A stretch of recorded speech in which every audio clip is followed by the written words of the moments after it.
Sinulit naman ng ilang pamilya ang nalalabing araw ng bakasyon para mamasyal nitong bagong taon. Ang Star Bites sa ni Jam Sisante.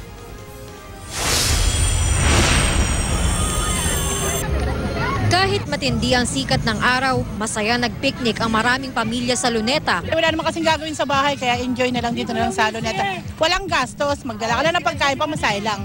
Ang pamilyang ito mula Caloocan, tradisyon na raw pumunta sa Luneta tuwing bagong taon.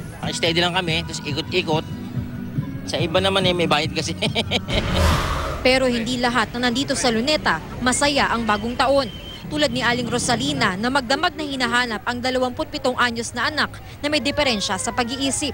Kung sino man pong nakakakita sa anak ko si Budoy, may depresya sa pag-iisip pa, pakidala lang po dito sa headquarters ng Police Station. Maawa na po kayo sa anak ko, hindi po nagsasalita yun eh. Kung may budget naman, maaaring pumunta sa kalapit na amusement park sa Pasay City. For the kids, so itong dalawang bata. Para masaya. Pero matapos ang pagsalubong sa bagong taon, tumpok-tumpok na basura naman ang iniwan ng ilan sa mga basura mula sa ginamit na paputok. Jam Sisante, GMA News.